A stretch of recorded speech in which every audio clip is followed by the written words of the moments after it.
Good evening, ladies and gentlemen. Good evening, good evening, good evening. My name is Ed Moore III, and welcome to the Season 2 finale of Late Night with Ed Moore III. It has been such a marvelous season here at 91.9 FM, WLJS Jacksonville. It all started for us on the night of January 20th with our very controversial Hazing in America special. To today, I sit here in awe and in thanks and praise and in gratitude that we have come this far. Season 2, I can definitely say, has been through tests and trials. We've been through our ups and we've been through our downs.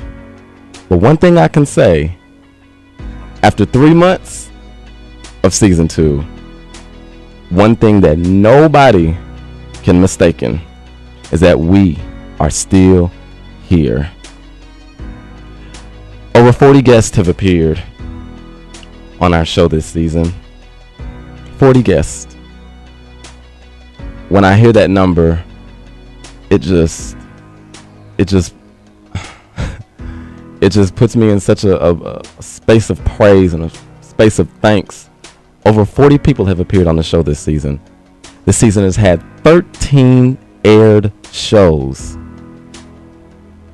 And one thing that can connect all those 40 people and all those 13 shows is that they all were able to contribute something to the show.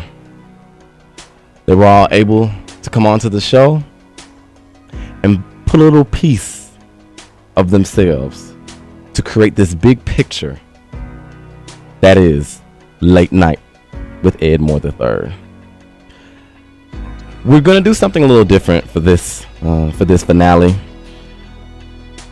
For the first time in the history of the show, I've decided to bring on some listeners of the show, people who said they have had the opportunity of listening to the show this season. And I want to get their perspective on what it has been like being a listener, because obviously I don't know what it's like. I've never had the opportunity, unfortunately, of sitting somewhere else on a live show because I'm here. So I want to get their perspective, how they felt the show was like. What does the show remind them of? Has the show been able to do anything for them? So that is what we're going to accomplish tonight.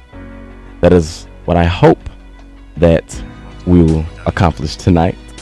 And for all of you out there, for all of you listeners out there in all other parts of the country, and in some cases other parts of the world, to my listeners in Atlanta, Georgia, I thank you for listening this season.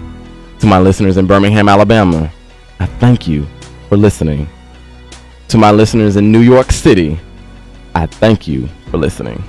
To my listeners out there in Los Angeles, California, I thank you for listening. To my listeners in Tuscaloosa, Alabama, you've written me, you've told me that you're listening. Thank you. To my listeners in Selma, Alabama,